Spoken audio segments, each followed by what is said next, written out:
Richness ಇಲ್ಲ ಅಂದರೆ ದೇವ್ರ ಹತ್ರನೂ ಯಾರು ಹೋಗಲ್ಲ. ಹೌದು.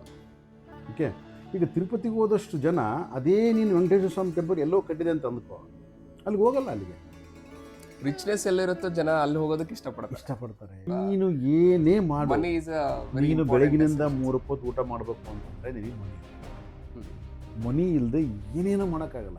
ರಿಯಲ್ ಆಗಿ ಸ್ಪಿರಿಚುವಾಲಿಟಿ ಅಂತ ಬಂದಾಗ ಆಟೋಮೆಟಿಕ್ಕಾಗಿ ನಿನಗೆ ಈ ಪ್ರಪಂಚದ ಎಲ್ಲವನ್ನು ಬಿಟ್ಟೋಗ್ಬಿಡ್ತಾವೆ ಆಟೋಮೆಟಿಕ್ಕಾಗಿ.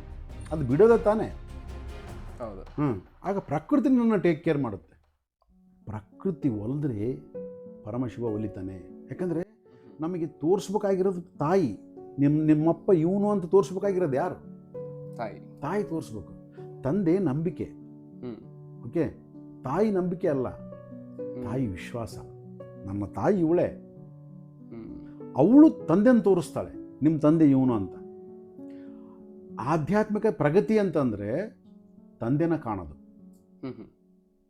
ಓಕೆ, ತಂದೆನ ತೋರಿಸ್ತಕ್ಕಂಥ ಕರ್ತವ್ಯ ಯಾರು? ತಾಯಿದು. ಸೊ ಅವಾಗ ಏನು ಮಾಡ್ಬೇಕು ನಾವು? ತಾಯಿಯ ಮೊರೆ ಹೋಗ್ಬೇಕು. ತಾಯಿಯ ಮೊರೆ ಹೋಗ್ಬೇಕಂದ್ರೆ ಪ್ರಾಪಂಚಿಕವನ್ನು ಬಿಡಬೇಕು ಅಂತಂದರೆ ಅರ್ಧ ಹಿಡ್ಕೊಳ್ಳೋದು ಅರ್ಧ ಬಿಡೋದಲ್ಲ.